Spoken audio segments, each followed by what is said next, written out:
누가 짠 거 같네요. 약간 부장 누가 아까 이런 거 안 했잖아. 질문한다고 뭐 이런 얘기 안 했잖아요. 네. 마지막 건 잘라주세요.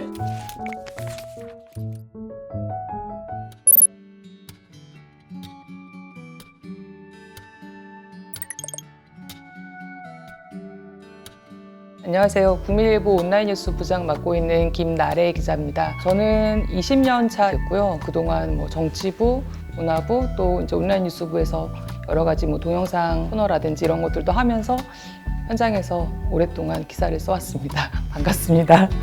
안녕하세요. 저는 온라인 뉴스부 지금 차장이고요. 조민영이라고 합니다. 저는 올해 18년 됐고요. 기자 생활한 지. 저도 마찬가지로 정치부, 사회부, 경제부 주로 스트레이트 부서 오래 있다가 온라인 뉴스부 와서 다양한 기사와 이런 것들 많이 보고 후배들과 함께 일하고 있습니다.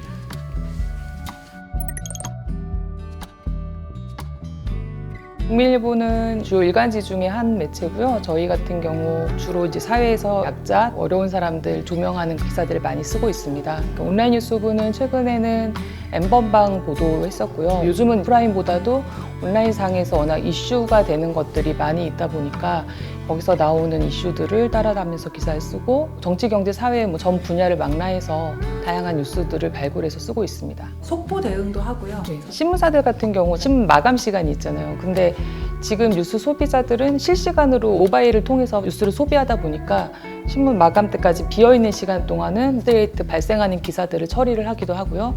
말씀드린 것처럼 이제 온라인상에서 요즘 워낙 많은 이슈들이 나오고 있기 때문에 그런 거 담당을 같이 하고 있어요.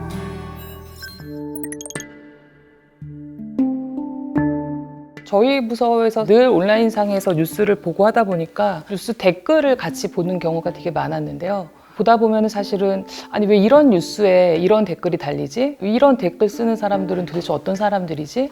실제로 되게 심각하다고 생각했던 게 일종의 어떤 사건 사고의 피해자, 그러니까 가해자가 아니라 피해자인데도 불구하고 그 피해자를 다룬 기사에 대해서도 피해자를 탓하거나 그들에 대한 약간 공격이나 혐오를 드러내는 댓글이 많이 달리는 거예요. 실제로 또 그런 댓글을 보고 상처를 받아서 회사로 전화를 주세요. 당사자인데 이 기사를 어떻게 좀 삭제해주면 안 되겠냐 이런 요청을 받고 하면서 이 댓글이 굉장히 중요한 여론을 확인할 수 있는 통로라고 생각을 해왔지만 이대로 또 둬도 괜찮은가 이런 고민이 많이 들기 시작을 했고 또 코로나 국면을 지나면서 굉장히 댓글 수가 많이 늘어났고 그 안에서의 어떤 갈등이랄까요? 대선도 맞물려 있고 이래서 상호 공격 비방도 많고 이제 그런 걸 실질적으로 느끼곤 있었는데 단순히 우리가 이렇게 느끼기에 그렇습니다가 아니라 과학적으로 우리 사회에 이런 현상으로 지금 문제가 되고 있습니다라는 거를 보여줄 수 있을까 고민을 하다가 빅데이터 분석을 한번 해보자라고 방향을 잡게 됐던 거죠. 저희가 부서 내에서는 댓글과 관련해서는 고민도 많이 하고 평소에도 문제의식을 많이 공유를 하고 있었어서 준비 기간은 2년? 굉장히 길게 고민을 많이 했었던 것 같아요. 이걸 누가 시켜서 한 게 아니라 저희가 그냥 하고 싶어서 한 건데도 불구하고 어려운 거예요. 다른 일에 지장을 주지 않아야 되잖아요. 이 문제에 대해서 부서의 책임자가 동의를 하셨으니까 할 수 있는 일이긴 했지만 전체 회사에 또 온라인 뉴스 생산을 하는 역할도 우리가 하고 있는데 본연의 업무에 지장을 주면 안 되니까 그거를 안배하는 게 사실 되게 아마 부장이 그게 굉장히 어려웠을 거예요. 결단이었다고 생각을 하거든요. 쉽지 않은 일이에요. 온라인 뉴스 부장이 기획을 한다는 건. 저희 회사 같은 경우는 저희 부서에서 인턴 기자들을 받아서 일종의 교육도 하고 이 친구들에게 어떻게 보면은 이제 언론사에서 어떤 식으로 기사를 만드는지 첫 과정을 보여주는 그런 과정이잖아요. 근데 인턴 기자들도 마찬가지로 자기 이름으로 기사를 쓰고 제일 놀라는 게 뭐냐면 왜 이런 댓글이 달려요? 자기들이 그 전에 이 댓글을 볼 땐 몰랐는데 기사를 쓰고 나면 기자에 대한 공격이 굉장히 많거든요. 특히 인턴 기자들 같은 여성 기자들 보면 꿀패미 인턴 기자, 네가 그러니까 평생 인턴이나 하는 거야. 막 그런 댓글들도 달려요. 오히려 인턴 기자들 같은 경우는 자기들이 더 댓글에 놀라기도 하고 문제의식을 또 갖게 되기도 하고 그래서 그런 이야기들을 많이 나누고 있었던 상태였고요. 또 어쨌든 저희 회사 차원에서도 기자들이 참여를 하긴 했지만 젊은 친구들이랑 같이 그런 기회를 공유하는 것도 좋겠다 이렇게 생각이 들어서 이런 걸 같이 해볼 생각이 있느냐 다 물어보고 또 마침 이제 그때 있던 친구들이 데이터 저널리즘에 관심이 있는 친구들이 있었어요. 그래서 같이 작업을 하게 됐죠. 저희가 이제 기획회의 하고 있으면 본인들이 궁금해하는 게 여기 느껴져요. 같이 해보고 싶어하고 그런 것도 많이 있었고.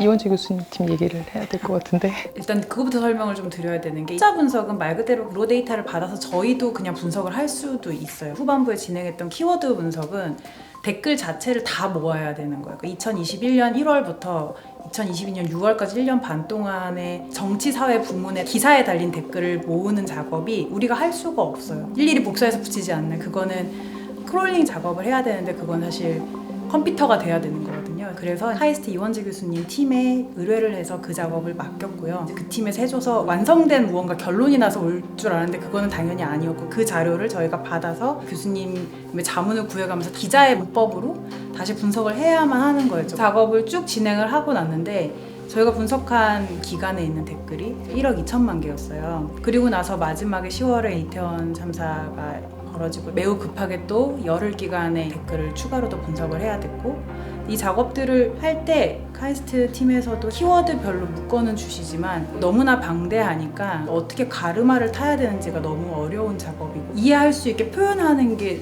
이렇게 어려울 줄은 사실 저희도 상상을 못했던 것 같아요. 그 작업을 한 이후의 결론은 이걸 보여주는 게 문제고 인터랙티브 페이지를 만드는 데까지 간 거였죠. 근데 페이지를 작업하시는 분도 이 데이터를 일일이 다 입력을 해야 되는데 데이터 값이 너무 많으니까 이 페이지를 만드는데도 시간이 너무 오래 걸리고 이런 과정들이 있었었죠. 이걸 쉽게 표현하는 것부터도 어려웠지만 그 전 단계 모으고 작업하는 것 자체가 어려웠던 것 같아요. 빅데이터라고 하면은 소위 말해서 포털에 있는 댓글을, 포털 네이버에 있는 댓글을 다 모으고 그 댓글들 중에서 어떠한 댓글에 어떤 종류의 근거한 혐오가 담겨 있는지를 AI 틀을 이용해서 분석을 한 거거든요. 그걸 통해서 숫자와 뭐 그래프와 어떤 경향성을 나타내는 여러 가지 자료들을 이렇게 받긴 했는데 뭐가 어떻게 문제인 것인지를 설명하고 분석하는 작업은 결국 또 기자들의 몫인 거예요. 빅데이터 저널리즘이라는 게 저희가 해보면서 그 숫자에 사회적 맥락을 입히고 우리 시점에 유의미한 문제의식을 끌어내고 보여주는 작업이 쉽지는 않더라고요. 그래서 저희가 초반에는 데이터를 분석을 하고 이 데이터가 기술적으로 어떤 의미이고 독자들한테 어떤 식으로 설명을 해야 하는지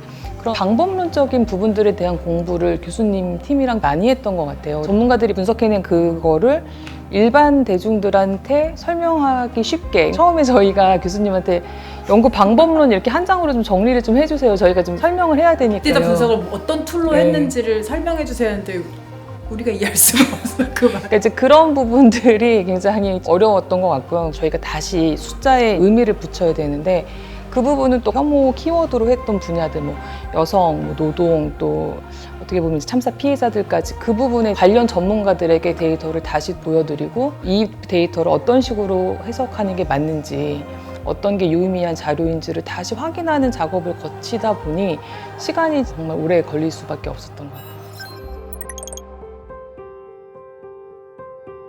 이 기사를 쓸 때 제일 고민했던 게 어디까지 혐오 댓글이라고 보여줄 거야? 이제 이 부분을 얘기를 했을 때 정말 많은 전문가들도 다 정의를 내리기 어려워하시는 거예요. 우리 사회에서 아직 혐오 표현에 대한 어떤 공감대 형성이 되어 있지 않은 상태에서 이 댓글은 혐오 댓글입니다라는 걸 AI는 더 쉽게 구분을 하지만 사람들이 봤을 때는 어떤 기사에 어떤 맥락에서 그 말이 쓰였는지에 따라서 받아들여지기가 다를 수도 있잖아요. 그런 부분 때문에 굉장히 좀 어려웠어요. 그러다 보니까 그러면 우리가 기준을 정해보자. 그러니까 어디까지 되고 안 되고 이제 그런 고민을 하다가 요즘 젊은 세대들은 상대적으로 MBTI도 그렇고 내가 어떤 사람인가를 확인하는 그런 식의 테스트에 굉장히 좀 익숙해 있잖아요. 그래서 저희 나름으로는 이 댓글을 쓰는 당신은 어떤 사람입니까?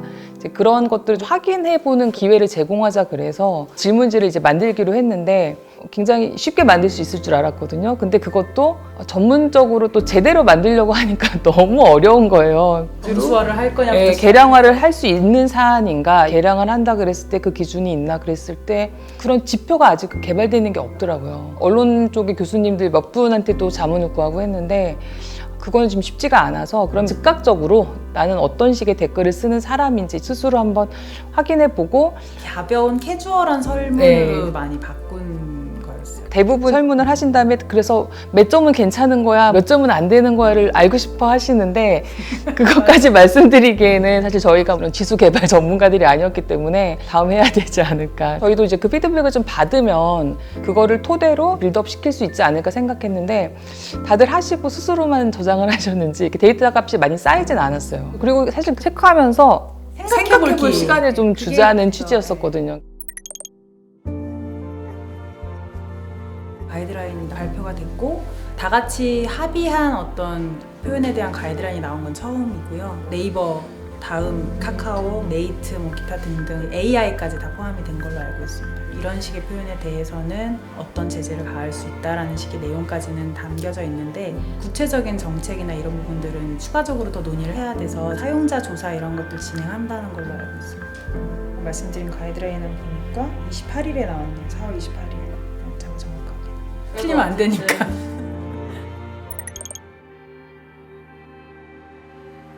가장 기억에 남는 건 사실 이태원 참사 피해자 유족이셨어요. 이태원 참사 기사에 대한 댓글 부분 분석하는 걸 제가 맡았었는데 되게 마음이 아팠던 거는 이 기사가 나를 다시 공격하고 있다 였어요.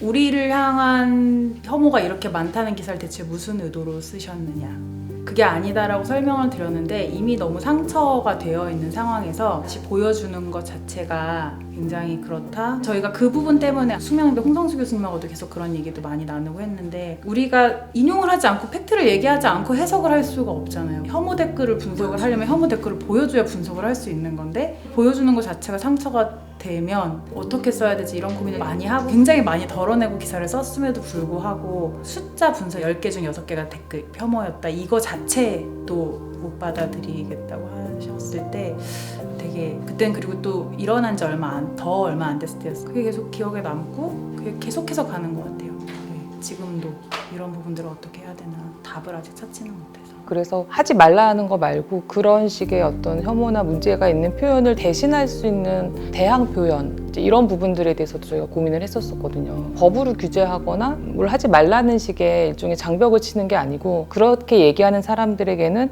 이런 식으로 우리가 반박할 수 있어 보여줄 수 있는 일종의 카운터 스피치 같은 거를 찾아보면 어떨까 이런 고민들 계속 하게 되는 것 같아요.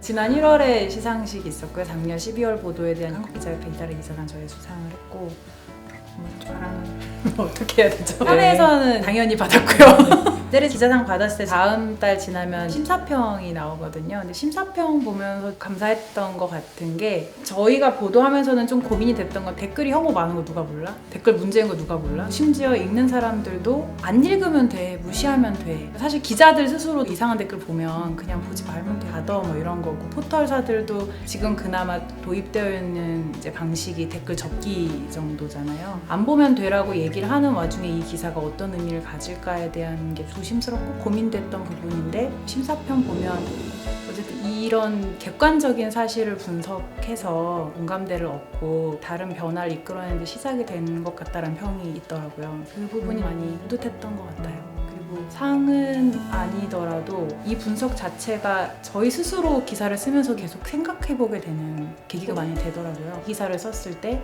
어떤 댓글이 어떤 식으로 누군가에게 영향을 미칠까 뭐 이런 생각들을 안 할 수 없게 된 것도 또 하나 있는 것 같습니다. 다시금 생각해보게 해주는 기사가 좋은 기사인 것 같아요. 어떠한 우리 사회의 현상들 중에서 그냥 무심코 지나갈 수도 있긴 하지만 이게 정말 괜찮은 걸까? 라고 질문을 좀 던져주는 기사가 좋은 기사가 아닐까. 그리고 사람들이 자기가 보고 싶은 것만 보고 이미 자기의 어떤 입장이 있는 상태에서 사실도 편집해서 보는 시대가 됐잖아요. 그랬을 때 당신이 보고 있는 그 사실이 진짜 괜찮은 걸까요? 라고 질문을 독자들에게 오히려 던져주는 기사가 좋은 기사가 아닐까. 제가 해보니까 그런 기사 쓰는 게 제일 어려운 것 같아요. 하나의 방향과 답이 있는 기사들은 더 쉽지만 오히려 정말 좋은 질문을 던질 수 있는 기사? 그런 기사는 제가 생각해보면 늘 쓰기 어려웠던 것 같아요. 가장 말씀하신 거랑 좀 비슷한 것 같은데 오늘 인터뷰하는 내내 너무 많이 쓴 단어가 고민했다는 얘기였던 것 같은데 읽는 사람에게 질문을 던지는 것도 그런데 좋은 기사를 쓰는 기자의 자세가 계속 고민하는 거라는 생각을 좀 하고요. 어떻게 보면 온라인이라는 익명성의 공간이잖아요. 이제 민낯의 내용 그런 사회를 되게 많이 보게 되는 것 같은데 이게 다 진실도 아니고 다 거짓도 아닌 세상이라는 생각이 들면서 계속 뭐가 맞는지 고민하고 나 스스로에게 질문 던지면서 쓰는 기사가 좋은 기사인 것 같습니다. 뭐 저렇게 고민을 많이 하나 이렇게 생각하실 수도 있는데 보니까 기자들에 대한 혐오가 굉장히 넘쳐나는 시대인 것 같아요. 기사를 보실 때도 약간 뭐 마음에 안 들면 일단 기자 욕부터 하고 보시고 이런 것들도 많고 물론 기자들이 잘못하고 그런 것도 있지만 제가 봤을 때는 많은 기자들이 고민하고 고생하면서 기사를 쓰고 있거든요. 잘못하는 부분들은 고쳐 나가겠지만 한편으로는 공들여 기사를 썼는데 저희끼리 하는 얘기가 아무도 안 읽네. 선배 그거 봐요. 공들이고 애쓴 기사는 별로 조회수가 안 나와요. 막 이런 얘기를 하거든요. 정말 이제 기자들이 잘했으면 좋겠다 생각하시는 분들이 약간 이제 기자 비판이나 이제 이런 것만 하지 마시고 좋은 기자들이 쓴 좋은 기사를 같이 읽어주시고 그러면 더 좋지 않을까. 어쨌든 계속 노력을 하겠습니다. 좋은 기사를 쓰기 위해서. 좋은 기사가 고민이 많이 담겨있는 기사라고 얘기했잖아요. 결국은 독자들에게 뭐 조언도 아니고 부탁도 아니고 그냥 제가 공유하고 싶은 내용은 사이다일수록 결국은 안 좋습니다. 너무 사이다 같은 기사보다 이런 것들도 많이 읽고 서로 생각하고 공유할 수 있었으면 좋겠다는 생각을 하고 있습니다. 열심히 잘 쓰겠습니다. 해야 되는구나. 네. 감사합니다. 네.